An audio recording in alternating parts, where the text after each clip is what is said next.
స్తోత్రం స్తోత్రం స్తోత్రం స్తోత్రం స్తోత్రం స్తోత్రం స్తోత్రం స్తోత్రం స్తోత్రం స్తోత్రం స్తోత్రం స్తోత్రం స్తోత్రం స్తోత్రం స్తోత్రం స్తోత్రం స్తోత్రం స్తోత్రం.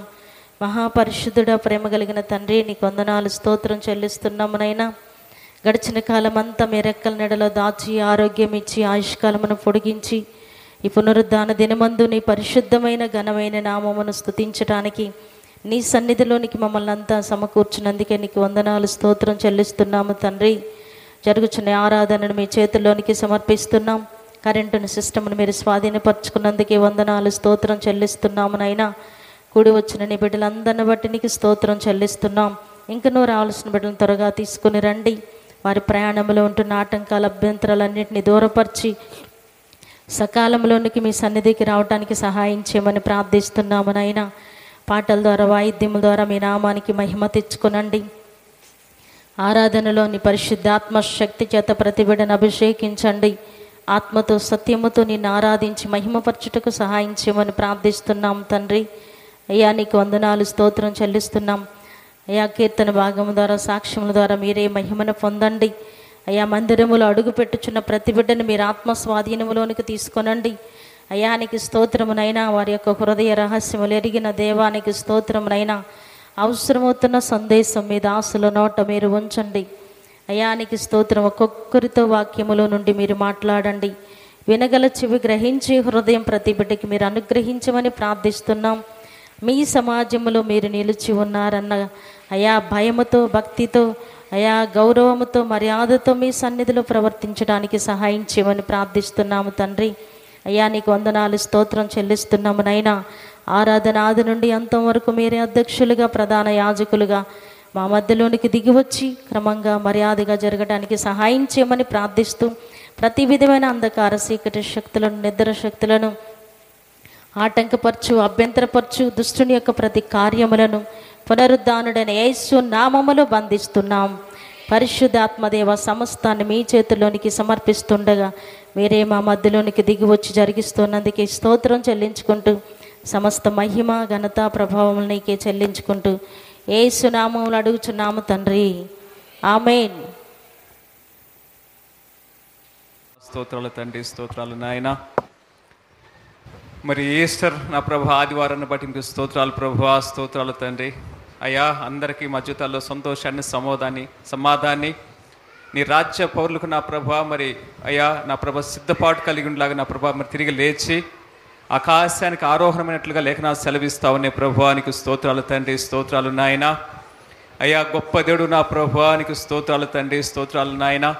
అయ్యా, వాక్యం ద్వారా మాట్లాడండి ప్రభా, ముఖాముఖిగా మాట్లాడండి అయ్యా. మరి దైవ సేవకుడు నా ప్రభా నీ బోర్లాగా వాడుకోనండి నా ప్రభ. అనేకమైన అయ్యా మరి కార్యక్రమం వాక్యం ద్వారా మాట్లాడటం స్వస్థతలు, అద్భుతాలు, ఆశ్చర్యకార్యాలు కూడా జరిగించమని అయ్యా నా ప్రభా నీ నామములు అడుగుతున్నాం ప్రభా. నీకు స్తోత్రాలు తండ్రి, స్తోత్రాలు నాయన.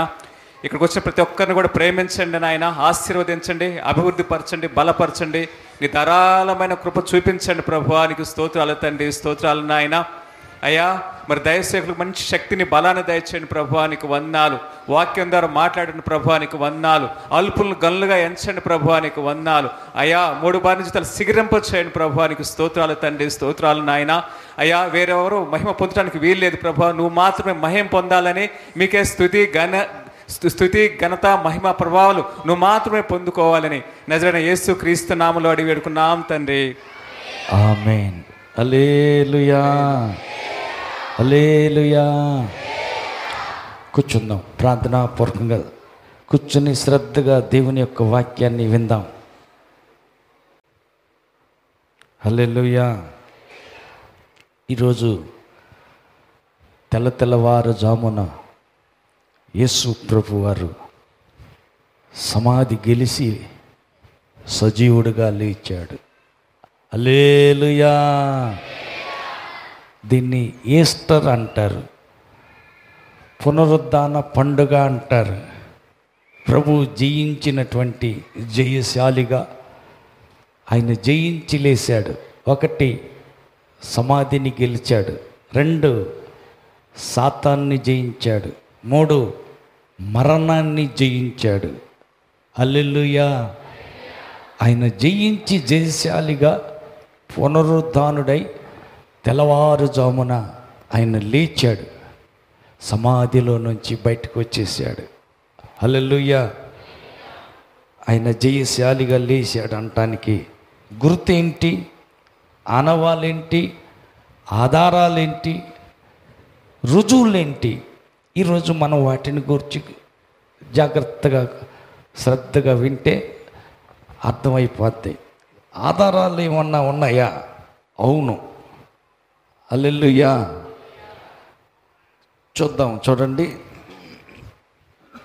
యేసు ప్రభు సజీవుడై మరణాన్ని గెలిచి లేచాడనే దానికి గుర్తు ఖాళీగా నీటికి అక్కడ కనపడుతున్న సమాధి ఒక రుజువు. శవాన్ని పెట్టారు, పెద్ద రాతిని అడ్డం ఉంచారు, రోమా ప్రభుత్వపు ముద్ర సీలేశారు, సైన్యాన్ని ముందు పెట్టారు. కానీ ఆదివారం తెల్లారి పొద్దున ఏం జరిగింది? దేవదూత వచ్చి సమాధికి అడ్డుకున్న రాతిని పక్కకు దొల్లించేశాడు. యేసు ప్రభు ఆయన బయటికి వచ్చేసాడు. హల్లెలూయా, హల్లెలూయా. మనం గమనించినట్లయితే చూడండి, లూకాసు వార్త 24వ అధ్యాయం మొదటి నుంచి కొన్ని మాటలు చదువుదాం.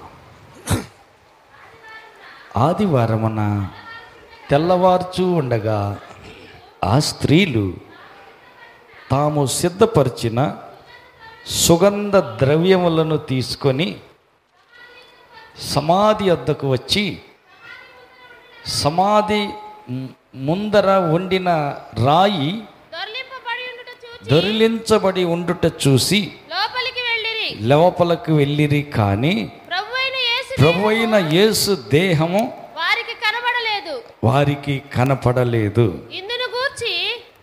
హల్లెలూయా. ఇందులను గూర్చి వారికి ఏమీ తోచక ఉండగా ప్రకాశమానమైన వస్త్రములు ధరించిన ఇద్దరు మనుషులు వారి యొద్ద నిలబడిరి. వారు భయపడి ముఖములను నేల మోపి ఉండగా మీరు సజీవుడైన వానిని మృతుల్లో మీరెందుకు వెతుకుతున్నారు? ఆయన ఇక్కడ లేడు. ఆయన లేచి ఉన్నాడు. గట్టిగా చప్పట్లు కొడదాం. హల్లెలూయా. మొదటి మాట, యేసు సజీవుడయ్యాడని, సమాధి గెలిచి లేచాడనే దానికి మొదటి రుజువు ఖాళీ సమాధి. రెండవది, దేవదూత చెబుతున్నాడు ఆయన ఇక్కడ లేడు, ఆయన లేచి ఉన్నాడని దేవదూత చెప్తూ వాళ్ళతో అన్న మాట ఏంటంటే ఆయన ఇక్కడ లేడు. హల్లెలూయా. ఆయన లేచి ఉన్నాడు. హల్లెలూయా. యేసు సమాధి గెలిచి లేచాడు, జయశాలిగా లేచాడన్న దానికి రుజువు ఖాళీ సమాధి. నేటికి ఆ సమాధి ఖాళీగా అక్కడే ఉన్నది. మొదటి రుజువు యేసు లేచాడు, యేసు జయించాడు, సమాధిలో నుంచి బయటకు వచ్చాడు. దానికి ఒక నిదర్శనం, పునరుద్ధానానికి గుర్తు ఖాళీ సమాధి. రెండవది మరొక మాట చూద్దాం. చూడండి, రెండవ గుర్తు మనం చూద్దాం. 16వ అధ్యాయం మార్కు సువార్త 16వ అధ్యాయం 9 నుంచి చూద్దాం. మార్కు సువార్త 16:9. ఆదివారమున తెల్లవారినప్పుడు యేసు లేచి తాను 7 దయ్యాలు ఎల్లగొట్టిన మగ్దలేని మరియకు మొదటిగా కనపడెను. గట్టిగా చప్పట్లు కొడదాం. యేసు సమాధి నుంచి లేచి వచ్చిన తర్వాత ఆయన మొట్టమొదట కనపడింది ఎవరికి? మగ్దలేని మరియకు కనపడ్డాడు. ఖాళీ సమాధి మొదటి గుర్తు అయితే సజీవ సాక్ష్యం మగ్దలేని మరియ. అంతకుముందు 7 దయ్యాలు పడితే యేసు ప్రభు దెయ్యాలన్నీ ఎలగొట్టాడు. బాగుపడిన ఈ మగ్దలేని మరియకు యేసు ప్రభు మొదట కనపడ్డాడు. కల్లారా చూసిన సజీవ సాక్ష్యం మగ్దలేని మరియ. తర్వాత మరొక మాట చూద్దాం, మరొక ఆధారం, గుర్తు, రుజువు ఇంకొకటి చూద్దాం. చూడండి, తర్వాత మూడవది ఇంకొక నిదర్శనాన్ని చూద్దాం. 16వ అధ్యాయంలోనే, మార్కు సువార్త 16వ అధ్యాయం 12 నుంచి 13 వరకు. ఆ తరువాత వారిలో ఇద్దరు ఒక పల్లెటూరికి నడిచిపోవచుండగా ఆయన రూపము గలవాడై వారికి ప్రత్యక్షమాయెను. వారు వెళ్ళి తక్కిన వారికి ఆ సంగతి తెలియచేసిరి, కానీ వారు వీరి మాటనైనను నమ్మకపోయిరి. హల్లెలూయా, హల్లెలూయా. ఎమ్మాయి మార్గాన ఇద్దరు మనుషులు నడుచుకుంటూ వెళ్తున్నారు. సమాధి అయిపోయింది, 3 రోజులు గడిచిపోయింది. పునరుద్ధానుడైన యేసు ప్రభు ఎమ్మాయి మార్గంలో ఇద్దరు నడుచుకుంటూ మాట్లాడుకుంటున్నారు. యేసు ప్రభు సమాధి చేసేసారు, ఆయన చనిపోయాడు అని ఆయన సమాధిని గురించి, ఆయన మరణాన్ని గురించి మాట్లాడుకుంటూ ఉన్నాడు. మాట్లాడుతూ దారిన నడిచిపోతుంటే 3వ వాడుగా యేసు ప్రభు వచ్చాడు, వాళ్ళ మధ్యలో నిలబడ్డాడు. హల్లెలూయా. ఏంటబ్బాయిలు ఏం చెప్పుకుంటున్నారు? అదే నీకు తెలియదా? ఇప్పటికి ఇవాళకి 3 రోజులైంది. నజరేయుడైన యేసుని ఈ యూదులు సిలువేసి చంపేశారు, సమాధి వేసేశారు. అది నీకు ఒక్కడికే తెలియదా? ఈ ఏరియాలో ఉంటున్నా పట్టుకుంది, నువ్వు నీకు తెలియదా అంటున్నారు. ఎరగనట్టే, తెలియనట్టే, గుర్తు పట్టలేనటువంటి ఆ అమ్మాయి మార్గాన నడిచే బాటసారులతో యేసు ప్రభు మాట కలిపి మాట్లాడుతూ అనేక లేఖనాలు వివరిస్తూ వెళ్తున్నాడు. అంతలోకి వాళ్ళ ఊరు వచ్చింది. ఊరు దగ్గరికి వచ్చినాక పొద్దుగూకింది కదా, నువ్వు ఎక్కడ పైన ఏదో దూరం ఊరు వెళ్ళేటట్టున్నావు, చీకటి పడింది కదా, ఈ పూట మా ఇంటికి అడగరా, ఒక ముద్ద అన్నం దీన్ని మాతో పండుకొని పొద్దున్న లేచి నువ్వు దారిని నువ్వు వెళ్తుకొని రాయ్యా అంటున్నారు. కాదులే నేను వెళ్ళాలా అంటున్నాడు యేసు ప్రభు. కాదు రాయ్యా, దయచేసి మా ఇంటికి రాయ్యా అని చెప్పి బలవంతం చేశారు. సరేలే అని యేసు ప్రభు వాళ్ళతో కలిసి ఇంట్లోకి వెళ్ళాడు. భోజనానికి కూర్చున్నారు, కాలు చేతులు కడుక్కొని రొట్టె తీసుకుని యేసు ప్రభు దాన్ని విరిచాడు, అంతే. హల్లెలూయా. రొట్టె విరిచాడు, అంతే. ఏమైందంట? కన్నులు తెరవబడ్డాయి. హల్లెలూయా. ఎవరు కళ్ళు? రొట్టె విరిసిన వెంటనే ఆ పక్కనున్న వాళ్ళ కళ్ళు తెరవబడ్డాయంట. కళ్ళు అంటే ఇప్పుడు కళ్ళు మూసుకునే నడుతూ వచ్చారా? లేదు, కళ్ళు తెరిచి ఉన్నారు. ఆత్మ కన్నులు, మనోనేత్రాలు తెరవబడ్డాయి. కాబట్టి యేసుని మహిమ రూపం, ఆత్మస్వరూపాన్ని గమనించారు. ఆత్మ శరీరంలో ఉన్న యేసు ప్రభుని చూసి గుర్తుపట్టారు. అమ్మో, యేసు ప్రభు ఈయన. హల్లెలూయా. యేసు ప్రభు అని అనుకొని ఆయన వెళ్ళిపోయాడు, అదృశ్యమైపోయాడు, ఆశ్చర్యపోయాడు. హల్లెలూయా. అప్పుడు ఇంకా అన్నం తింటాం పక్కన పెట్టి మాట్లాడుతున్నారు. అవును, దారిలో వచ్చేటప్పుడు ఆయన మాట్లాడుతుంటే ఒక్కొక్క మాట వింటుంటే, వివరిస్తుంటే మన గుండె మండలా. నిజమేను, నాకు కూడా మండింది.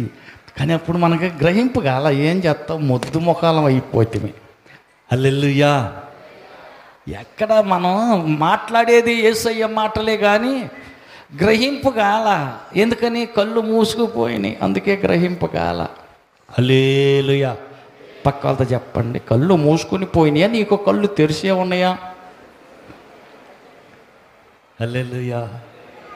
కళ్ళు తెరిచి చూడు, ఆత్మ సంగతులు అర్థం అవుతాయి. కళ్ళు మూసుకొని పోతే ఏం అర్థమైద్ది? యేసు ప్రభు మన మధ్యలో ఉన్నాడు తెలుసా? పక్క వాళ్ళని అడగండి, యేసు ప్రభు ఇప్పుడు మన మధ్యలోనే ఉన్నాడు తెలుసా? ఏది నాకు కనపట్టలేదుగా, ఏడ కనపడుద్ది? హల్లెలూయా. సీరియళ్ళు, సినిమాలు, తగాదాలు, తన్నులాటలు, అబద్ధాలాటలు, బూతులాటలు, అక్కడక్కడ ఏంటంటే సంగతులు సన్నివేశాలు ఉంటాయే. ముసలమ్మ ముచ్చట్లు అయితే అవి కనపడతాయి కానీ ఆత్మ సంగతులు ఎక్కడ మనోనేత్రం మూయబడిపోయా. దైవ సంగతులు గ్రహింపే కావు. హల్లెలూయా, హల్లెలూయా. ఆమె మనస్సు తెరవబడిందంట. హల్లెలూయా. ఊదా రంగు పొడి అమ్ముకునే ఆమె యొక్క మనస్సు తెరవబడింది, హృదయం తెరవబడింది, అర్థమైపోయింది. కాబట్టి అయ్యలారా, యోగ్యురాలునని ఎంచితే మా ఇంటికి రాయ్యా, అంత భోజనం తిని సత్కారం తీసుకుని మీరు ఎల్దురుగని రెండయ్యా, యోగ్యురాలునని ఎంచితే అని బతిలాడుతుంది.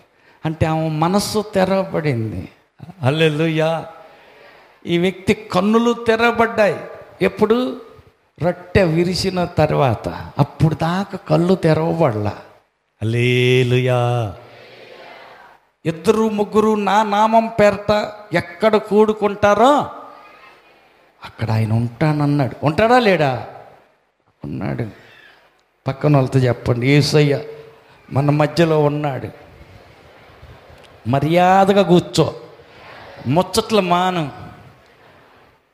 దిక్కులు చుట్టం ఆపు. హల్లెలూయా. ఒక ఆమె అంటది, నాకు సమస్యలు ఎక్కువ అవుతున్నాయి అయ్యా, కష్టాలు ఎక్కువ అవుతున్నాయి కానీ తగ్గటం లేదయ్యా. ఎందుకంటే నాకేం అర్థం కావట్లేదు. చర్చికి వస్తాను, ప్రార్థనకి వాక్యం అంటుంటాను, కాకపోతే అప్పుడప్పుడు ఏందంటే పరిస్థితి ఏం లేదు. హల్లెలూయా. ఆమెకు అర్థం కావట్లా. పిల్లలతో ఆడుకుంటా, గీరుకుంటా, గిల్లుకుంటా, ముద్దులు పెట్టుకుంటా, కష్టాలు ఎక్కువ అవుతాయి, తగ్గవో. ఇంకొక ఆమె, నాకు బాధలు ఎక్కువ అవుతున్నాయి, పోయేటట్టు ప్రార్థన చేయండి. ఎట్ట పోద్ది? నేను కనిపెడతాన్నా. కూర్చున్న కాడి నుంచి వాక్యం మీద ఉండదు దృష్టి. వాక్యం మీద దృష్టి లేని నీకు దయ్యాలు ఏలుబడి చేస్తాయి. ఇంటిలో బాధలు, కష్టాలు, సమస్యలు, రోగాలు అన్నీ వస్తున్నాయి. ఎందుకంటే దేవుని భయపడి దేవుని వాక్యం దృష్టించి శ్రద్ధగా వినడానికి బదులు దేవురిచ్చుకుని జొల్లు గార్చుకుంటా మగపిల్లల కళ్ళి, వాళ్ళ కళ్ళి చూస్తే ఏమొచ్చదు? నీకు ఉన్నది ఎక్కడ? దేవుడు చూస్తున్నది కనపడతలేదా?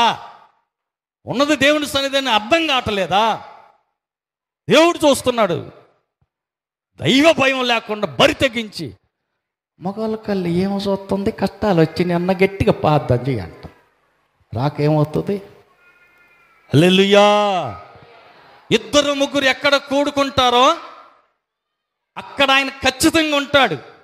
బరి తెగించి భయం విడిసి దేవునికి భయపడకుండా పిల్లలతో ఆడుకుని నీకు శ్రమలు విస్తరిస్తాయి.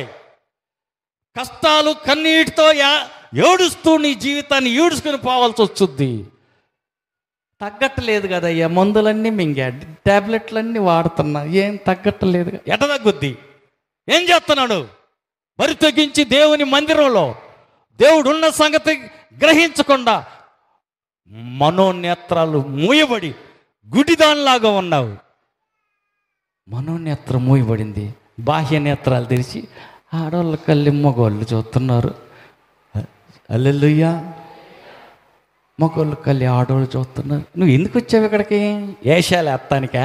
ఇది ఏంటనుకుంటున్నావు? దేవుని సన్నిధి అనుకున్నావా? ఎదవేషాలు వేసి పిల్లలతో ఆడుకుని శత్రువులు ముచ్చట్లాడటానికి వచ్చే స్థలం అనుకుంటున్నావా? సత్రం కాదు ఇది. శత్రువులు దేవునితో కాదు. కష్టాలు పాలవుతావు, హాస్పిటల్ పాలవుతావు, సమస్యలు కొని తెచ్చుకుంటావు, వాడతావు. ఏడు దగ్గర ఆసుపత్రి ఇంకొక ఈ చివరి నుంచి ఆ చివరికి ఎన్ని ఆసుపత్రులను దిగ్గు. దేవుడు కొట్టే దెబ్బది అర్థం కాక తగ్గటం లేదేంది, నయం కావటం లేదేంది? గట్టిగా ప్రార్థన చేయండి. ఎన్నిసార్లు చేసినా నీకెట తగ్గుతుంది? దృష్టి పెట్టి దేవుని వాక్యాన్ని శ్రద్ధగా విను. ఎమ్మాయి మార్గాన 2 వ్యక్తులు నడుచుకుంటూ పోతున్నారు. కబుర్లు కాదు వాళ్ళు చెప్పుకుంటుంది, వార్తలు కాదు. ఏ ఎలక్షన్ గొడవలో, అక్కడ జరిగిన యాక్సిడెంట్లో, ఇంకో చోట జరిగి ఇంకో సంగతులు కాదు మాట్లాడుతుంది. యేసుని గూర్చి, మరణ పునరుద్ధానాన్ని గురించి, యేసుని గురించే మాట్లాడుకుంటున్నారు. కాబట్టి యేసు అక్కడ ప్రత్యక్షం అయ్యాడు, వారితో మాట్లాడుతున్నాడు. నీకొక్కడికే తెలియదంటయ్యా, ఇప్పటికి 3 రోజులైంది యేసయ్యని సిలువేసి చంపేశారు వాళ్ళు. హల్లెలూయా.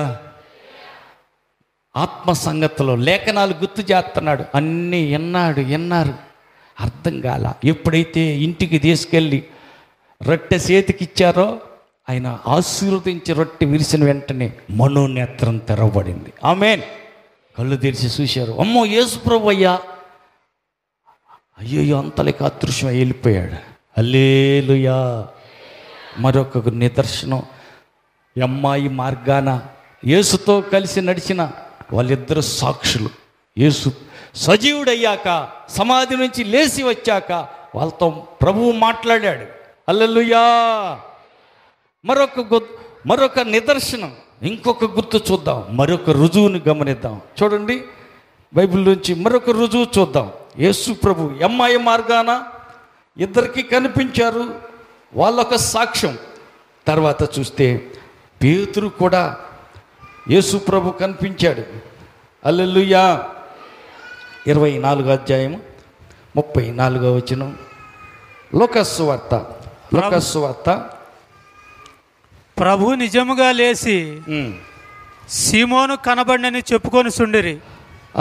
వారు ఈ త్రోవలో జరిగిన సంగతులను, ఆయన రొట్టె విరుచుట వలన తమకేలా కనబడిన ఆయన అది తెలియజేసిరి. హల్లెలూయా. కాబట్టి పేతురు కనపడ్డాడు, యేసు ప్రభు పేతురుకి కనిపించాడు. హల్లెలూయా. తర్వాత మరొక మాట చూద్దాం. చూడండి, యేసు పేతురుకు మాత్రమే కాదు, పేతురు ఒక సాక్ష్యం అయితే మరొక సాక్ష్యం 24వ అధ్యాయం 36 నుంచి. వారు ఇలాగ మాట్లాడుచుండగా ఆయన వారి మధ్యన నిలిచి మీకు సమాధానము గాకని వారితో చెప్పెను. వారితో అనెను, అయితే వారు దిగులు పడి భయాక్రాంతులై భూతము తమ కనబడినని తలంచిరి. హల్లెలూయా. అప్పుడు ఆయన మీరెందుకు కలవరపడుచున్నారని మీ హృదయములో సందేహములు పుట్టనేలా, నేనే ఆయనను అనుటకు నా చేతులను నా పాదములను చూడుడి, నన్ను పట్టి చూడుడి, నాకున్నట్టుగా మీరు చూస్తున్న ఎముకలను మాంసమును భూతమునకు ఉండవని చెప్పి తన చేతులను పాదములను వారికి చూపెను. ఆమేన్. అప్పర్ రూమ్లో మేడ గదిలో ఉన్నారు శిష్యులంతా, గదిలో కూడుకొని తలుపులు కిటికీలు బిగించారు. యూదులకు భయపడ్డ శిష్యులు మొత్తం 10 మంది ఉన్నారు. తోమా లేడు, యోధ అప్పటికే ఉరేసుకొని చచ్చిపోయాడు. తోమా ఈయనకి ఎక్కడ ముచ్చట కావాల్సి వచ్చిందో. హల్లెలూయా. అందరూ సన్నిధిలో కూడుకొని ప్రార్థన చేస్తా భయభక్తులతో ఉన్నారు కదా. తోమా ఒక్కడికి ఏం పని, బయట ఏం పని, వేరే ఉద్యోగం ఏంటి? శిష్యులు కదా, ఆల్రెడీ ఒక ఆయన చచ్చిపోయాడు ఉరి వేసుకొని. మిగతా అందరూ అక్కడే కూర్చుని తలుపులు కిటికీలు బిగించేసి యూదుల భయంతో ప్రార్థనలో గడుపుతుంటే ఈయనొక్కడ ఏందంట, బయట పెత్తనాలు కావాలా. ప్రార్థన జరుగుతుంటే మందిరంలోకి వచ్చిన దగ్గర నుంచి 3 గంటలు కదిలాడకుండా 3 గంటలు కూర్చోవటం ఇష్టం ఉండదు. ముళ్ళ మీద కూర్చున్నట్టే ఉంటుంది. ఎవరికి? దయ్యాలు పట్టిన వాళ్ళకి. అది దయ్యం గనక పొయ్యిలో వేస్తే ఉండలేక ఎట్టా విలవిలడాడిపోద్దో, మందిరం బయటికి వెళ్ళేదాకా ఉండలేరు. ఎందుకంటే వాళ్ళ ఉన్న దయ్యం అట్ట తొందర చేస్తుంది. పోదాంపా, అట్ట ఉమ్మేసుకొని వద్దామని అటు పాస్ కన్నట్టు అటు పోదాం, లేకపోతే పక్క మన గీరిదా పాదాం అటు పోయి వద్దాం బయటికి అట్టాగా ఏమైనా పప్పలు కొని తినేసి వద్దాం, లేకపోతే అటు ఊరికి అట్ట వెళ్ళి గాలి పీల్చుకొని వద్దాం. ఊపిరాటల్లా. ఎందుకని? ఉన్న దయ్యానికి ఊపిరాడదు.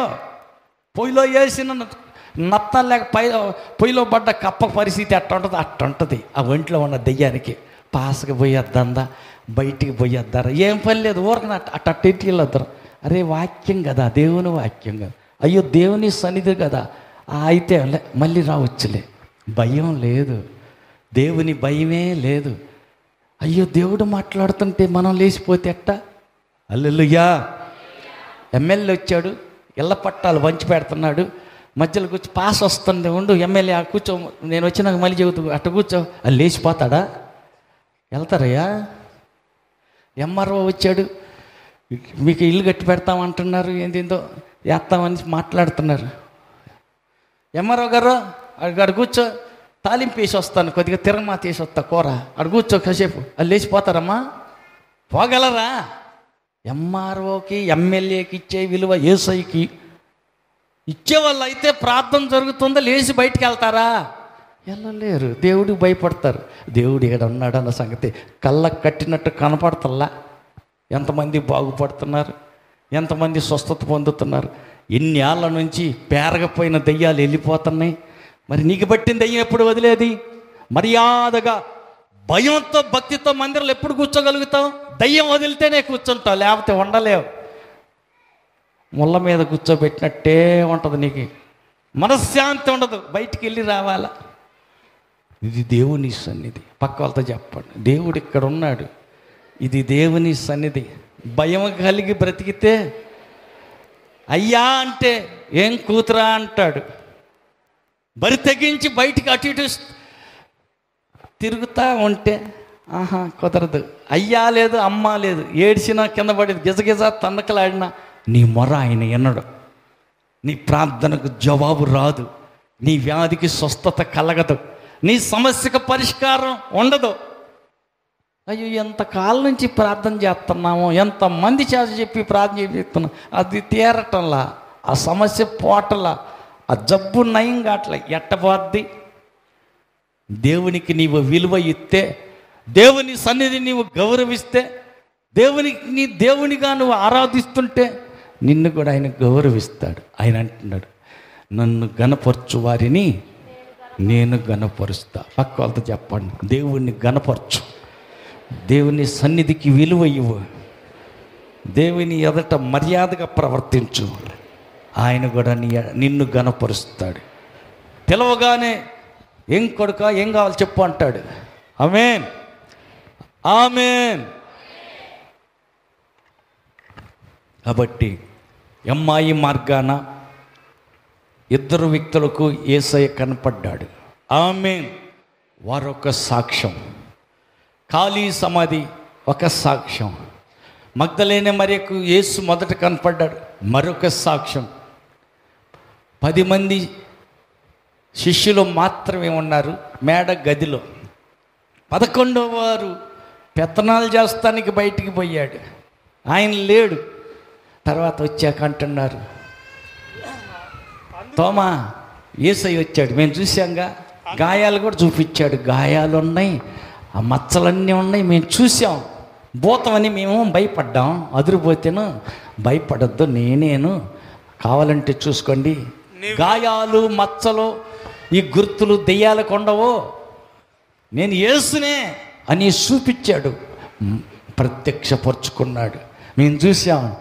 అట్టన మీ మాటలు నేను నమ్మను. ఆయన చచ్చిపోతే సమాధి కూడా చేసేస్తే, ఆయన పెద్ద బండ రాయి సమాధికి అడ్డం పెడితే ఏడొస్తాడు ఆయన? వచ్చేది ఏడా? ఎంతమంది కలిసి నెడితేనో ఆ రాయి పక్కకు వచ్చుద్ది. అంత పెద్ద బండ రాయి తీసుకుని ఏడ ఆయన వచ్చేది? అది నేను నమ్మను. ఎప్పుడు మరి నమ్మేది? గాయాల్లో ఏలు పెట్టి చూడాలా, అప్పుడు నేను నమ్మేది. ఆయన చేతులు గాయాలు ఉన్నాయిగా, ఏలు పెట్టి చూస్తే అప్పుడు నమ్మతా, లేకపోతే నేను నమ్మను. పోండి మీరు చెప్పేది, నాకు తెలుసులే, అంతా తెలుసులే. ఆయన ఎట్ట లేకెత్తాడు? గాయాల్లో ఏలు పెడితేనే నేను చూసేది, అందాక నేను నమ్మను. ఒక పాప మేము చూసామరా అంటుంటే 10 మంది ఎంతమంది చెప్పినా కూడా నమ్మట్లా. హల్లెలూయా. తర్వాత మరలా ఒకసారి ఆయన కూడా ఉన్నప్పుడు యేసు ప్రభు మరలా కనపడ్డాడు. హల్లెలూయా, హల్లెలూయా. చూడండి, యోహాను సువార్త 20వ అధ్యాయం నీవు రేలిటు చాసి 26 నుండి 30 దాకా. 8 దినములైన తరువాత ఆయన శిష్యులు మరలా లోపల ఉన్నప్పుడు తోమా వారితో కూడా ఉండెను. తలుపులు మూడబడి ఉండగా యేసు వచ్చి మధ్య నిలిచి మీకు సమాధానం కలుగును గాక. తరువాత తోమాను చూచి నీ వేలు సాచి నా చేతులలో చూడుము, నా చేతుల గాయాల్లో ఏలు పెట్టి చూడు, నీ చేయి చాచి నీ చెయ్యి జాసి నా ప్రక్కలో ఉంచి. ఈ పక్కలో బల్లెంతో పొడిచారు కదా, ఆ బల్లెంతో పొడిచిన గాయంలో చెయ్యి పెట్టి చూడు. అవిశ్వాసివి కాక అవిశ్వాసివి కాక విశ్వాసివై ఉండమనెను. విశ్వాసివై ఉండు అన్నాడు. అందుకు తోమా ఆయనతో నా ప్రభువా నా దేవా. యేసు నీవు నన్ను చూచి నమ్మితివి. నీవు చూసి నమ్మావు. చూడక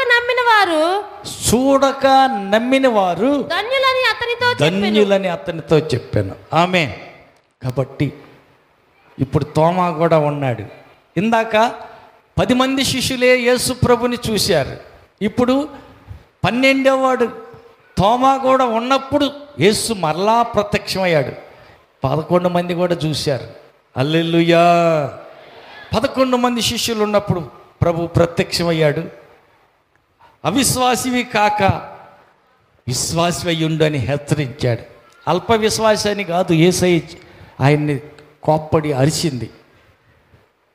అల్ప విశ్వాసివిగా అనలా, అవిశ్వాసివి కాక విశ్వాసి అయ్యుండు అంటే పూర్తి విశ్వాసం లేదు. సమాధి గెలిచాడు, బండరాయి తోసివేయకుండా అది అట్టనే ఉండగా లేచి వచ్చాడు అంటే ఆయన నమ్మల. అంటే పూర్తిగా నమ్మకం లేదు ఆయనకి. చాలామందికి ఎన్నో మేలులు చూస్తారు, ఎన్నో అద్భుతాలు చూస్తారు, ఎన్నో గొప్ప కార్యాలు యేసు చేస్తే అనుభవిస్తారు. స్వయంగా వాళ్ళ జీవితంలో అద్భుతాలు చూసి కూడా నమ్మరు. అల్ప విశ్వాసులు కాదు, పూర్తిగా అవిశ్వాసులుగానే ఉంటారు. ఎట్టగా వాళ్ళని అవిశ్వాసులు అందాం? హల్లెలూయా. చివరికి బాగలేదంటే విభూది రాసుకోవటానికో ఇంజెక్షన్ చేయించుకోవటానికనో లేకపోతే ఎక్కడికెక్కడికో వెళ్ళిపోతారు. ఇదేంది? యేసు ప్రభు బాగు చేస్తాడని నమ్మకం. ప్రార్థనకి వెళ్తున్నావు కదా, అది ప్రార్థనే దీనికి. ఇది అంటే పూర్తిగా నమ్మకం ఉండదు. వీళ్ళనేమంటారంటే అవిశ్వాసి. తోమానే యేసు ప్రభు అవిశ్వాసి అన్నాడు. ఒకసారి యేసు ప్రభు పేతురుని కూడా కోప్పడి తిట్టాడు. ఏమన్నాడు? సాతానా నా వెనక్కపో అన్నాడు. ఇదేంది సాతానా అంటున్నాడు? ముసలాయన పేతురు, 33 ఏళ్ళ కుర్రోడు యేసు ప్రభు ముసలి పేతురుని పట్టుకొని ముసలి పాస్టర్ని సాతానా నా ముందుండగా వెనక్కపో అంటున్నాడు. ఏంటి అంటే ఆ సమయాన పేతురు చెబుతున్న ఆలోచన పేతురుది కాదు, ఆయన బుర్రగ పుట్టింది కాదు, సైతాను మనసులో ఉన్న ఆలోచన. మరణం నీకు దూరం అగునుగాక అంటున్నాడు. అదేంది? నేను వచ్చింది మరణించడానికి. సర్వలోక మానవాళి పాప పరిహార్థం చనిపోయి మరణించి అందరినీ బ్రతికించటానికి నేను వస్తే మరణం దూరం అవునుగాక అంటావేంటి? శరీరరీతిగా ఆలోచిస్తున్నావు కానీ నువ్వు ఆత్మరీతిగా ఆలోచించటంలా. నువ్వు నా వెనక్కరా అని గద్దించాడు. హల్లెలూయా. ఇక్కడేమో తోమాతో యేసు అంటున్నాడు, అల్ప విశ్వాసివి కాక విశ్వాసి అయ్యుండు. చూసి నమ్మిన వాని కంటే చూడక నమ్మిన వాడే ఆడే ధన్యుడు. హల్లెలూయా. ఎన్ని అద్భుతాలు చూసాం మన జీవితంలో, ఎన్ని గొప్ప కార్యాలు చూసాం, ఎన్నో మేలులు చూసి అనుభవించి ఇంకా నీకు దేవుని మీద నమ్మకం కలగట్లేదా? హల్లెలూయా. అవును, నా జీవితంలో నేను అద్భుతాలు చూసా, దేవుడు నాకు కూడా మేలు చేశాడు అన్నవారు చేయొత్తే హల్లెలూయా చెప్పండి. ఏ అద్భుతం నేను చూడలేదన్న వాళ్ళు చెయ్యే తల్లులు చెప్పండి. ఏమీ అద్భుతం చూడలేదా? హల్లెలూయా. హల్లెలూయా. కాబట్టి నమ్ముట వలన నీకు విశ్వాసం కలుగుతుంది. నమ్మిన ఎడల గొప్ప కార్యాలు చూస్తావు, దేవుని మహిమను చూస్తావు. నువ్వు నమ్మాలా, నమ్మకం కుదరాల. హల్లెలూయా. హల్లెలూయా. కొంతమందికి ఏంటంటే నమ్మకం ఉండదు. ఎన్ని సంవత్సరాల నుంచి ప్రార్థనకు వచ్చినా పూర్తిగా దేవుని మీద నమ్మకం కుదరదు, పూర్తి నమ్మకం ఉండదు. అందుకని ఏం చేస్తారు, ఒక ఆసుపత్రికి వెళ్ళి చూపిస్తారు, తగ్గల. 2 రోజులు అయింది, 3 రోజులు అయింది, జ్వరం తగ్గల. అప్పుడు ఏం చేస్తారు, ఇది తగ్గట్లేదు కాబట్టి ఇంకొక ఆసుపత్రికి పోదాం, ఇంకొక చోట చూపిద్దామని ఇంకొక వేరే ఆసుపత్రి మారుతారు. మరి చర్చికి వచ్చినాకనో పూర్తిగా నమ్మకం విశ్వాసం కుదిరితే ఎంతోసేపు పట్టదు. హల్లెలూయా. పూర్తి నమ్మకం కావాలా. సందేహించేవాడికి ఏదైనా దొరుకుద్ది అనుకోవటం భ్రమ. ఏమి దొరకదు. సందేహించకూడదు, డౌట్ రాకూడదు. దేవుడు బాగు చేస్తాడు, పూర్తిగా నమ్మాలా. హల్లెలూయా, హల్లెలూయా. మొన్నకు బాబుని తీసుకొచ్చారు, జ్వరం వచ్చింది, 4 రోజుల నుంచి మందులు వాడుతున్నారు, తగ్గల. అయ్యా ఒక రాత్రి మందిరంలో నిద్ర చేయించు అన్న. తీసుకొచ్చి నిన్న రాత్రి కాకుండా ముందు రోజు రాత్రి తీసుకొచ్చి మందిరంలోని పండుకోబెట్టాడు, ప్రార్థన చేయించుకుని వెళ్ళిపోయాడు. మళ్ళీ రాత్రి వచ్చాడు, ఏయ్యా ఎట్టుంది, తగ్గిపోయిందన్న. బాగున్నా కానీ మళ్ళీ ఒక రాత్రి దేవుని సన్నిధిలో గడిపితే మంచిదని మళ్ళీ వచ్చాను. రాత్రి కూడా వచ్చి మందిరంలోని బాబు నేను నిద్రపుచ్చి ప్రార్థన చేయించుకుని లేచి వెళ్ళిపోయాడు.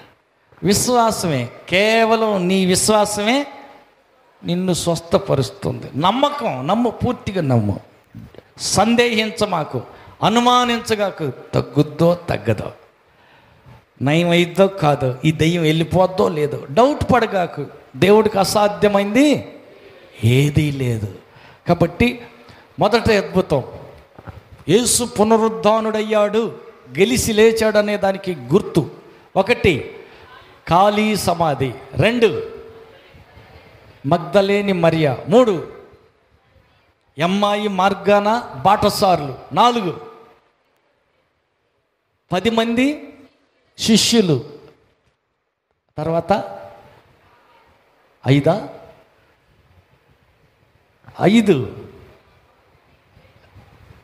తోమాతో కూడా కలిపి 11 మంది శిష్యులు యేసుని చూశారు. హల్లెలూయా. తర్వాత 6వది ఇంకొక రుజువు చూద్దాం. చూడండి 21 అధ్యాయం, యోహాను సువార్త 21 అధ్యాయం 1 నుంచి 25 దాకా.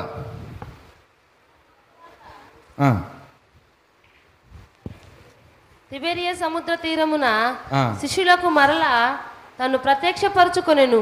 ఆయన తన్ను ప్రత్యక్షపరచుకున్న విధమేదనగా సీమోను పేతురును, దిదుమానబడిన తోమాయు, గలిలియాలోని కానాను ఊరివాడగు నతాన్యేలును, జబదయి కుమారులను ఆయన శిష్యుల్లో మరి 2 కూడి ఉండిరి.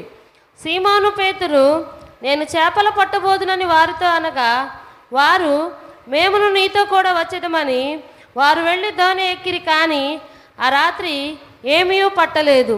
సూర్యోదయం అగుచుండగా యేసు దరిన నిలిచి, అయితే ఆయన యేసు అని శిష్యులు గుర్తుపట్టలేదు. యేసు, పిల్లలారా, భోజనమునకు మీ యొద్ద ఏమైనా ఉన్నదా అని వారిని అడుగగా, లేదని వారు ఆయనతో చెప్పిరి. అప్పుడు ఆయన, దోణి కుడి పక్కన వల వేయుడి, మీకు దొరుకునని చెప్పాను కనుక వారు అలాగూ వేయగా చేపలు విస్తారముగా పడినందున వల లాగలేకపోయిరి. కాబట్టి యేసు ప్రేమించిన శిష్యుడు, ఆయన ప్రభువు సుమి అని పేతురుతో చెప్పెను. ఆయన ప్రభు అని సీమోను పేతురు విని, వస్త్రహీనుడై ఉన్నందున పైబట్ట వేసి సముద్రంలో దుమికెను.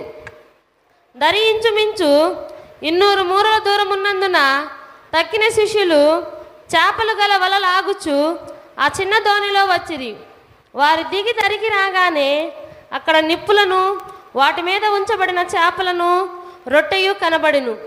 యేసు, మీరిప్పుడు పట్టిన చేపలలో కొన్ని తీసుకొని రండని వారితో చెప్పగా, సీమోను పేతురు దోణి ఎక్కి వలను దరికి లాగెను. అది 153 గొప్ప చేపలతో నిండి ఉండెను. చేపలు అంత విస్తారముగా పడినను వల పిగలలేదు. యేసు, రండి భోజనము చేయుడని వారితో అనెను.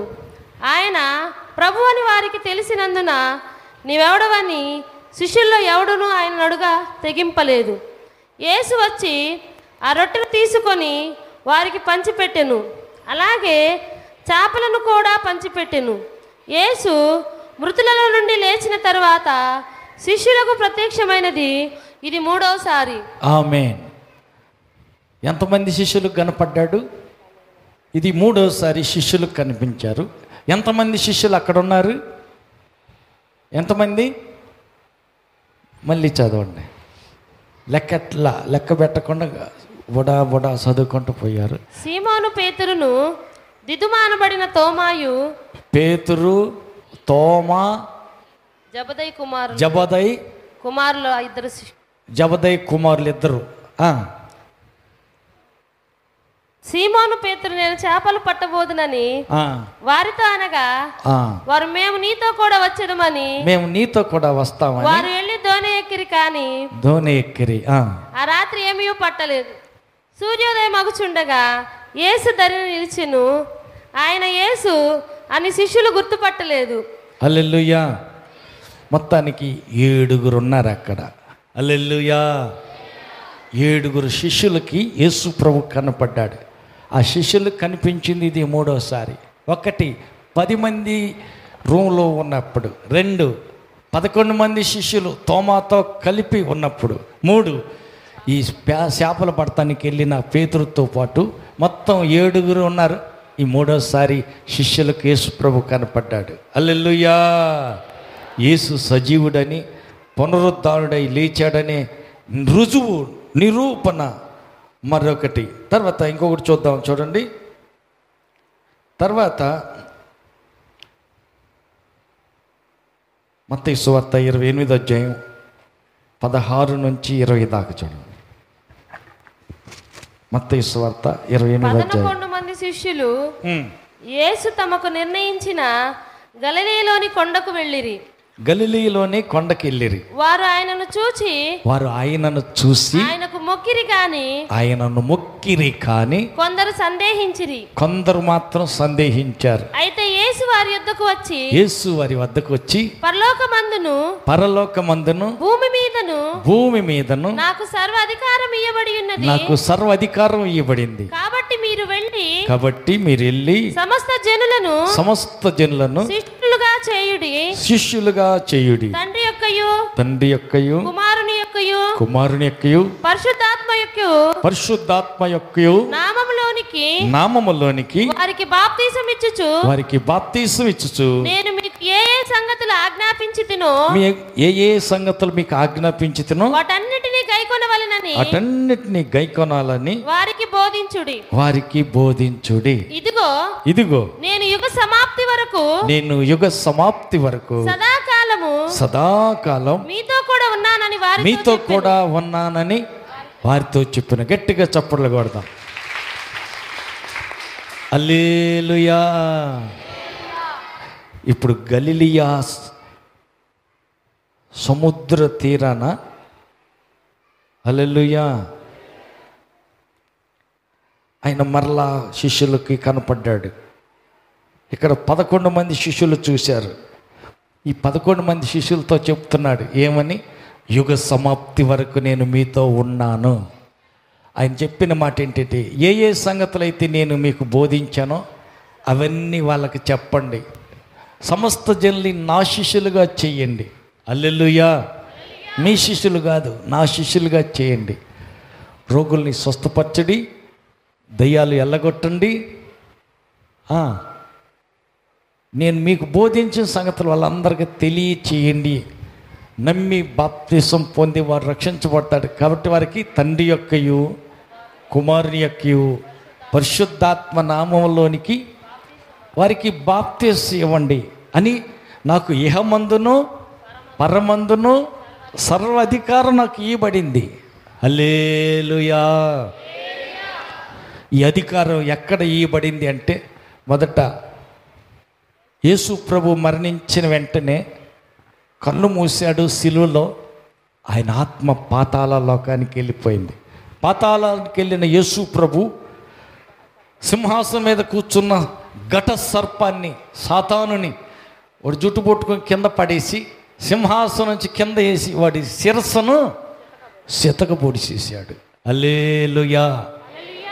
ఆది కాండంలో మనం చూస్తాం, స్త్రీ సంతానానికి సర్ప సంతానానికి వైరం, మరియు నీకును నీకును స్త్రీకిని 15 వచ్చిన 3:15 ఆదికాండం 3:15 వచ్చే చూడండి. మరియు నీకును స్త్రీకిని నీ సంతానానికి వైరం కలుగు చేస్తా. అది నిన్ను తల మీద కొట్టును, నీవు దానిని మడమ మీద కొట్టుదు అని చెప్పెను. పాము మెడమ మీద గరుసుద్ది, కాలి గరుసుద్ది. పావుని మనం ఏం చేస్తాం? శిరస్సుని సితకపొడుతాం. ఎంత కొట్టినా శిరస్సును సితకపొడవాల, లేకపోతే దాది సావదు. నడువంతా తోకంతా నల్లగొట్టినది సావాలంటే శిరస్సే చితకబొడవాలి. కాబట్టి స్త్రీ సంతానం, యేసు ప్రభువే స్త్రీ సంతానం, మరి మనమంతా పురుష సంతానం. అబ్రహాము ఇస్సాకును కనెను, ఇస్సాకు యాకోబును కనెను. మనం ఆ లెక్కలో పురుషుల ద్వారా వచ్చిన వాళ్ళం, అమ్మ నాన్న కలిస్తే పుట్టిన వాళ్ళం కాబట్టి పురుషుల పేరే వస్తుంది. హల్లెలూయా, హల్లెలూయా. కాబట్టి స్త్రీ సంతానం యేసు ప్రభు. ఏ పురుషుని ఎరగని కన్య మరియ గర్భాన్ని పుట్టాడు కనుక ఆయన్ని స్త్రీ సంతానం అంటారు. ఈ స్త్రీ సంతానంగా వచ్చిన యేసు ప్రభు సాతాను క్రియలో లయపరచటానికే వచ్చాడు. అందుకే ఆయన సాతాను క్రియలో లయపరచటానికి వచ్చి మనుషునిగా 33.5 సంవత్సరాలు పాపం ఎరగని పరిశుద్ధ జీవితం ఎలా జీవించాలో చూపించి చెప్పి ఆయన చనిపోయాడు. చనిపోయిన ఆయన పాతాళ లోకానికి వెళ్ళాడు. ఘట సర్పమైన సాతానును శిరస్సును సితగదొక్కేశాడు. వాడి చేతిలో ఉన్న అధికారం అనే తాళం చేతులు చేజిక్కించుకున్నాడు. హల్లెలూయా. ఆ తర్వాత పక్కనున్న పరదైసు తాళాన్ని తెరిచాడు. శరను శరగా పట్టుకుని పాతాళం పక్కనున్నటువంటి పరదైసును పైకి తీసుకెళ్ళిపోయి మహాకాశాలన్నిటికంటే ఉన్నతంగా పరలోకం పక్కన పరదైసును పక్కన పెట్టేశాడు. ఆ రోజే ఒక ఆయన వెళ్ళిపోయాడు. ఎవరు ఆయన? యేసు కంటే ముందు పరదైసుకి చేరిన ఆయన ఎవరైనా? నీడే నీవు నాతో కూడా పరదైసులో ఉందువుగాక. ఎవరితో చెప్పాడు?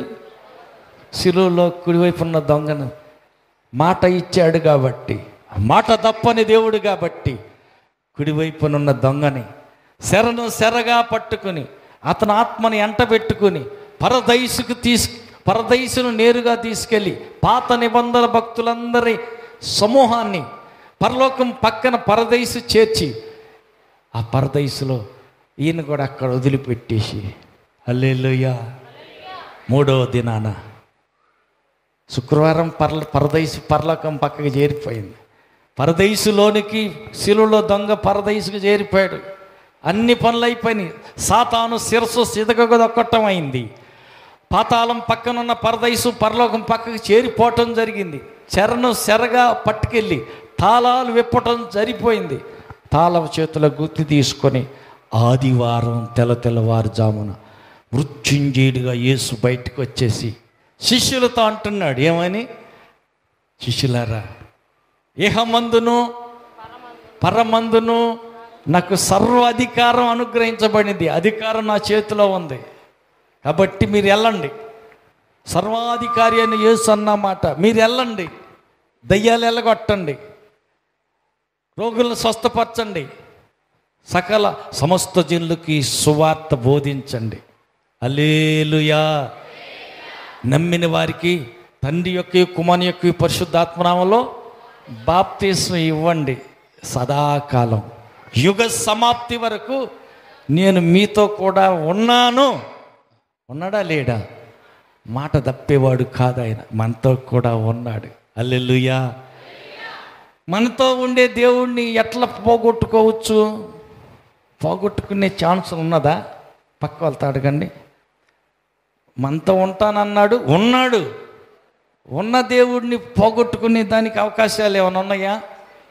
ఏమీ లేదు. పొగ పెడితే పోతాడు. పొమ్మని లేక పొగ పెట్టారంటారు చూడు, పొగ పెడితే లేచిపోతాడు. హల్లెలూయా. ఏం చెయ్యక్కర్లేదు, కానీ ఆయనకి ఇష్టం లేని పని ఏదైనా నువ్వు చేస్తే ఆయన ఉండలేడు, వెళ్ళిపోతాడు. నచ్చని పని ఏదైనా చేశావా? ఆయనకి ఇష్టం లేని పని ఏదైనా చేశావా? ఆయన ఉండడు, విడిచిపెట్టి వెళ్ళిపోతాడు. హల్లెలూయా. పక్క వాళ్ళతో చెప్పండి, వందనాలయ్యా, వందనాలమ్మ. యేసయ్యను బయటికి పంపివాకు, నీ గుండె గొడిలోనే ఉందనియ్యి.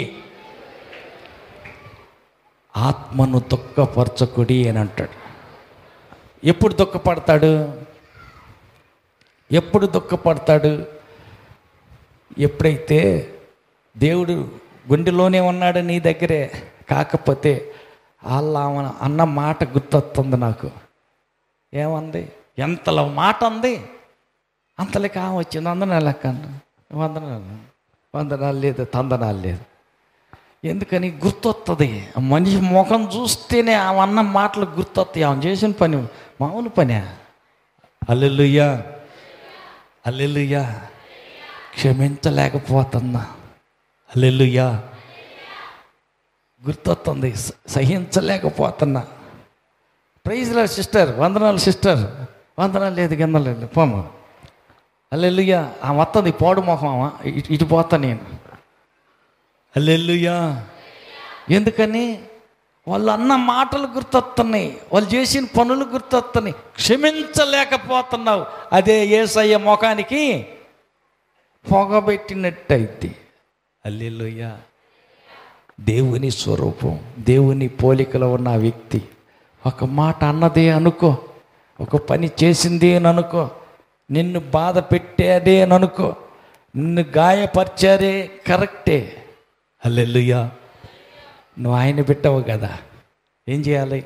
తండ్రి, వీరేం చేస్తున్నారో వీళ్ళని క్షమించు. నేను క్షమించను. ఆయన్ని నేను ఎట్ట క్షమిస్తా? ఆయన ఈ బజార్కి వస్తున్నాడంటే నేను ఆ బజార్కి పారిపోతా, ముఖం కూడా చూపిను.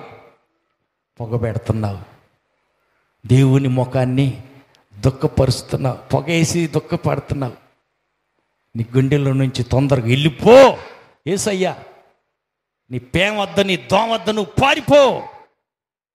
కానీ ఆ మనిషి నేను పలకరించి వందనాలు అని చెప్పటానికి నాకు మనసు ఒప్పుకోవటల్లా. ఎందుకని? దెయ్యం వచ్చి కూర్చుంది. క్షమించొద్దా? ఎంత పని చేశారు వాళ్ళు, ఎంత కీడు చేశారు వాళ్ళు, ఎంత బాధ పెట్టారు నిన్నోళ్ళు. వాళ్ళని క్షమించగాకో. ఇతరుల మీద కోపము, ఇతరుల మీద ద్వేషము, ఇతరుల మీద అసూయ, కక్ష, ఈర్ష్య, ఈ పగ ఉన్నదే యేసయ్యకి పొగబెట్టినట్టయితే లోపల బాధ కలుగుతుంది. హల్లెలూయా. ఆయన దుఃఖపడతాడు. ఎమ్మటి పోడు యేసు ప్రభు. గుండెలో ఉన్న యేసయ్య నిన్ను విడిచిపెట్టి వెంటనే పోడు, కానీ దుఃఖపడతాడు. అందుకని ఆత్మను దుఃఖపరచుకుడి. హల్లెలూయా. దుఃఖ పెట్టకూడదు. హల్లెలూయా. ఒకసారి యేసు ప్రభు అంటాడు, ఏమని? సాతానికి సోటు ఇయ్యొద్దు అంటాడు. సోటు ఎప్పుడు వచ్చుద్దంట? సోటు, సాతానికి సోటు ఎప్పుడు ఇచ్చినట్టయితే? అమ్మా, మొన్న అయ్యగారు వివరంగా చెప్పారు కదా, అర్థం కాల, మర్చిపోయినట్టున్నారు. హల్లెలూయా.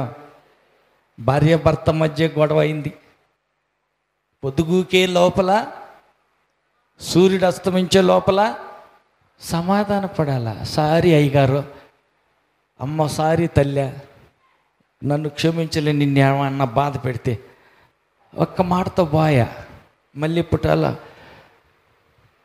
మంచిగా ప్రేమగా వండింది తెచ్చి పెడుతుందాయా, తినొచ్చు కదా. ఏంది ఆ ముఖానికి ఆమెకి సారీ చెప్పేది ఏంది, క్షమాపణ అడిగేది ఏంది? బిగ తీసుకుని క్షమాపణ అడగకుండా, సారీ చెప్పకుండా పొదుగుకినా కానీ అట్టనే వండుకుంటే ఏమైద్ది? కోపపడుడి కానీ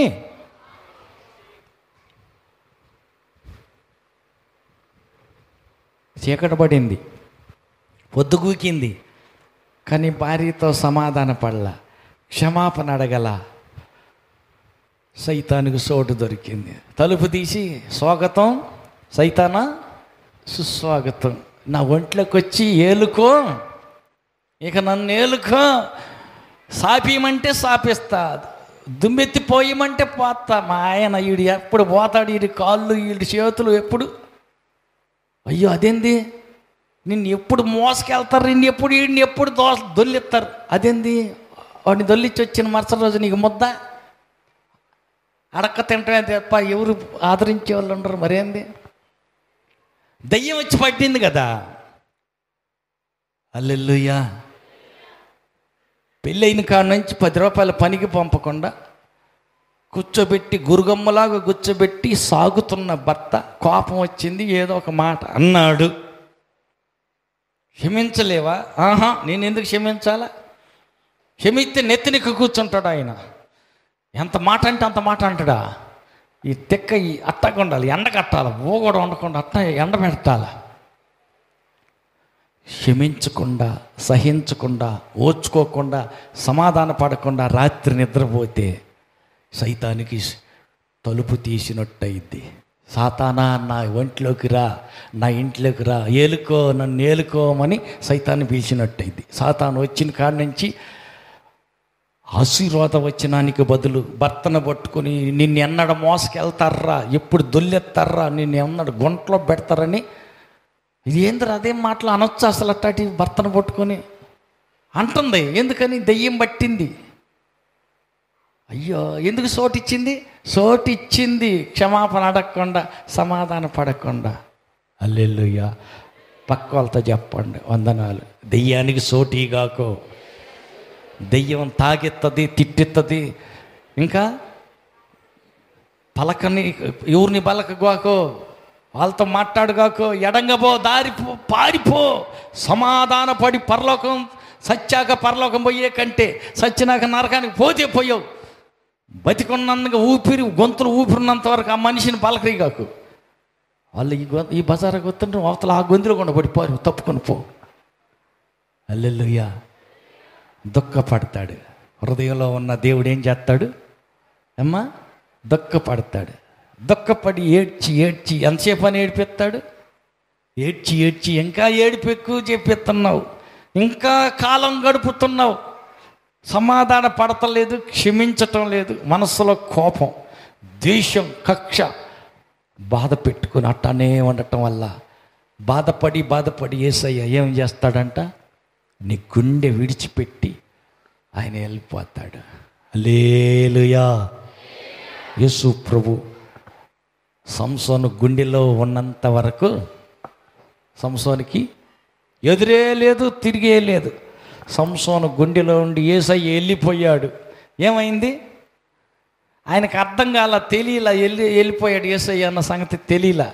లేచి ఎప్పుట్లాగా జొలపాలంటే ఇదిలెత్తున్నాడంట. జొలపాలంటే ఇదిలెత్తంటే ఏంది జొలపాలి, గుండె అయిపోయింది, ఏంది ఇది అర్థం కాల. గుండు కొట్టిన మరుసటి క్షణమే యెహోవా ప్రభావం ఎడబాసింది అన్న సంగతి ఆయనకి తెలియలే, అర్థం కాల. హల్లెలూయా. ఏమనుకున్నాడంట? జొలపాలు ఇదిలిద్దాం. చదవమ్మా. పడుచున్నారనగా నిద్ర మేలుకొని ఎప్పటి అట్లు నేను బయలుదేరి విడజిమ్ముదుననుకొనెను. అయితే యెహోవా తనను ఎడబాసినని అతనికి తెలియలేదు. హల్లెలూయా. ఎప్పుడో దేవుడు ఆయన్ని విడిచిపెట్టాడన్న సంగతి సంసోనుకి అర్థమే కాల, తెలియలే, ఆయనకే తెలియలేదు. ఎప్పుడు పోయింది, ఎట్ట తెలుసుద్ది? ఈయనకి ఒకటే పండగ అయింది. ఏం పండగ? ఢిల్లీలో పండగే సరిపోయా, ఢిల్లీలో పండగే సరిపోయింది, కానీ దేవుడు ఎడమైపోయాడు అన్న సంగతి అసలు గుర్తే లేదు. ఎప్పుడు పోయాడో ఏమో. ఇంకా ఢిల్లీలో లోకమే సరిపోయింది, కానీ వేరే లోకం ఏం పట్టల. హల్లెలూయా, హల్లెలూయా, హల్లెలూయా. దేవుడు విడిచిపెడతాడు, దేవుడు వెళ్ళిపోతాడు. నీ చీకటే, నీ జీవితమే అంధకారం అయిపోద్ది. పక్క వాళ్ళతో చెప్పండి, ఎవరు వదిలిపెట్టినా పర్వాలా, దేవుడు విడిచిపెట్టాడా నీ జీవితం అంధకారం అయిపోద్ది. సంసోను గుడ్డోడయ్యాడు, దర్శనం పోయింది. సంసోను ఇంకేమైపోయాడు? అభిషేకం పోయింది, జీవితమే అంధకారం అయిపోయింది. హల్లెలూయా. దేవుణ్ణి ఎల్లగొట్టగాకు, దేవుణ్ణి పోగొట్టుకోబాకు. హల్లెలూయా, హల్లెలూయా. దేవుడు దూరం కాకూడదు. ఎప్పుడు వెళ్తాడు దేవుడు? పాపం చేస్తే దేవుడు వెళ్ళిపోతాడు. ఢిల్లీలో దగ్గరైంది, దేవుడు దూరం అయిపోయాడు. పక్క వాళ్ళతో చెప్పండి, డబ్బు దగ్గరైతే దేవుడు దూరం అవుతాడు. దయ్యం చీకటి లోపలికి వస్తే వెలుగైన యేసు వెళ్ళిపోతాడు. వెలుగు కావాలా, చీకటి కావాలా? డబ్బు కావాలా, దేవుడు కావాలా? నీ ఇష్టం, నువ్వు కోరుకో. నీకేం కావాలంటే అది కోరుకో. హల్లెలూయా, హల్లెలూయా, హల్లెలూయా.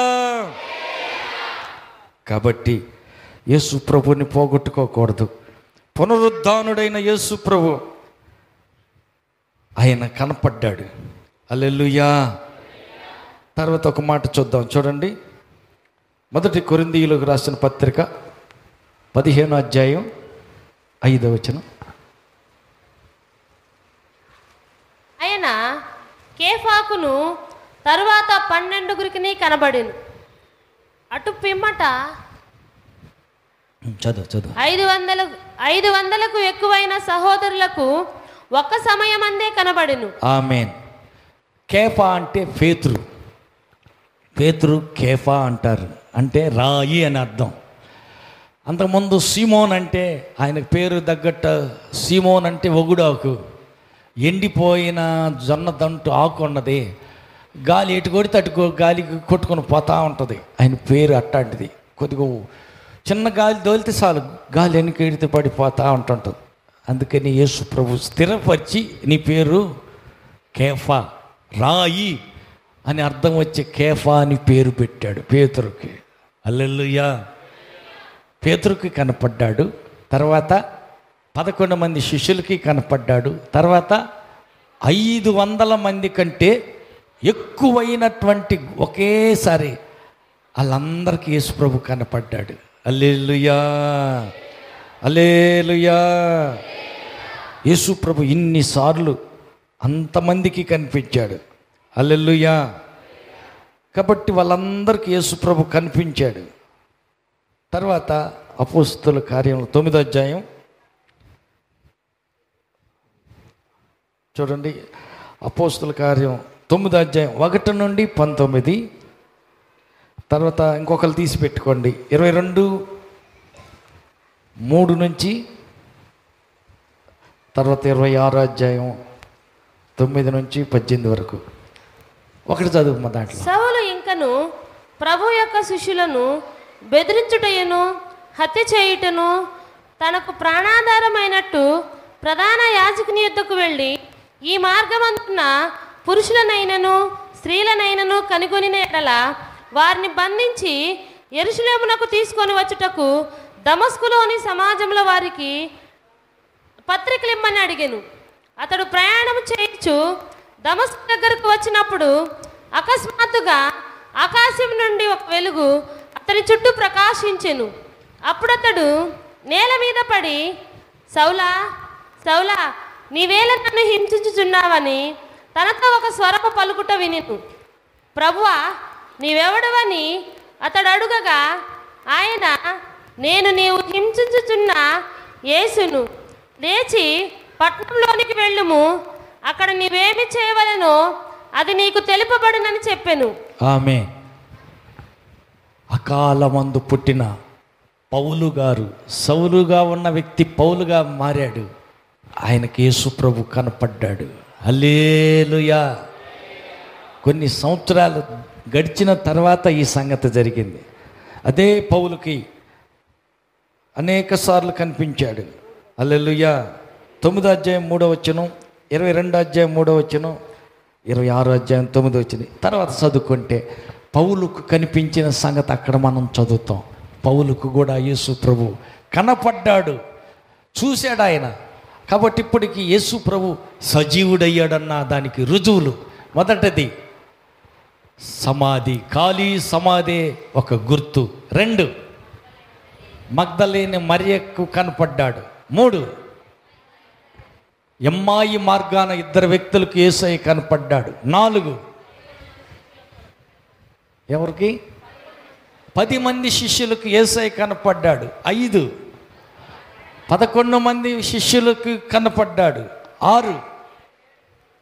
7 శిష్యులు గలిలీ తీరాన చేపలు పడుతుంటే కనపడ్డాడు. తర్వాత 8. 8 తర్వాత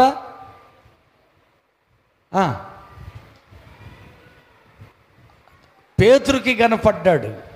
హల్లెలూయా. తర్వాత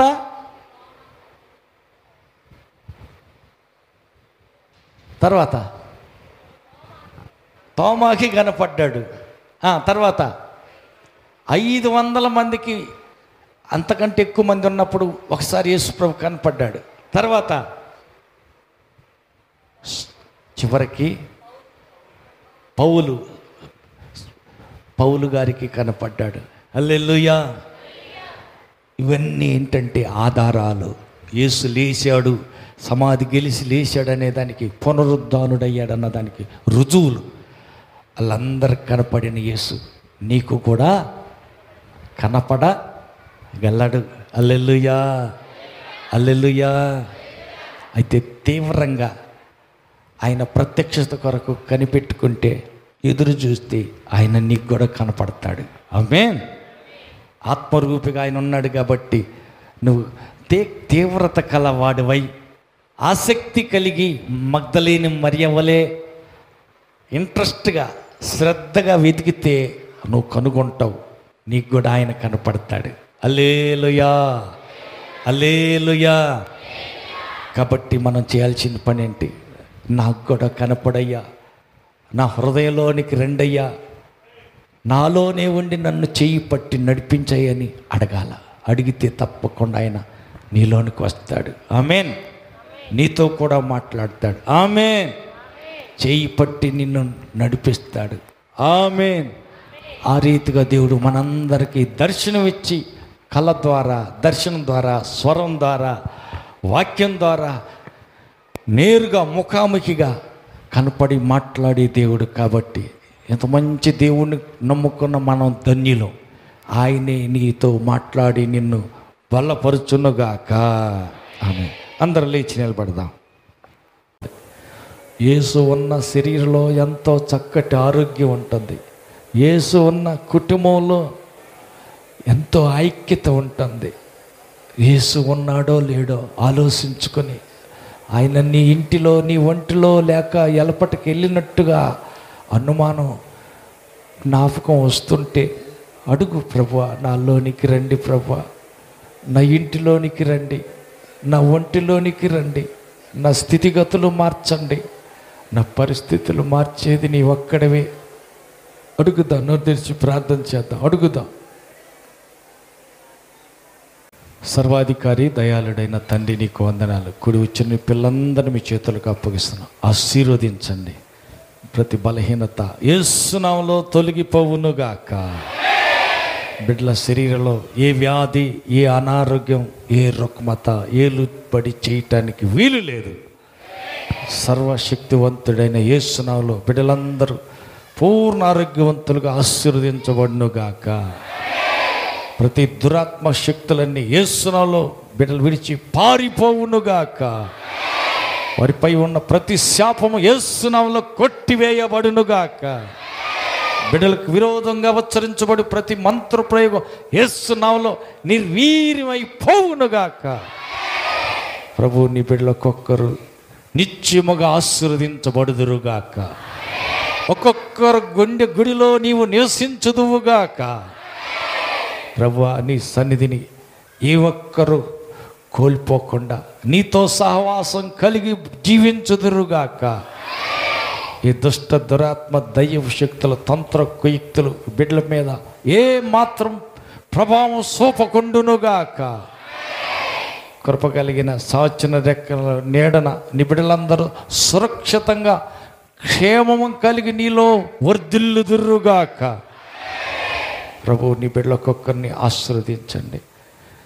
గడిచిన కాలం అంతా కాపాడిన దేవ, ఇక ముందున్న కాలంలో కూడా మా ఒక్కొక్కరికి మీరే తోడయ్యండి.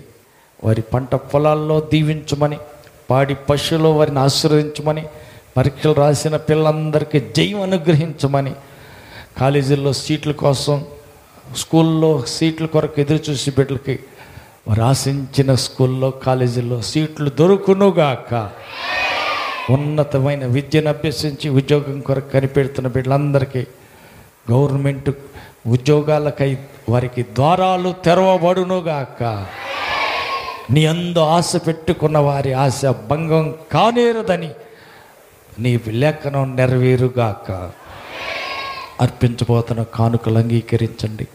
వారు తినబోతున్న ఆహార పదార్థాలను ఆశీర్వదించండి.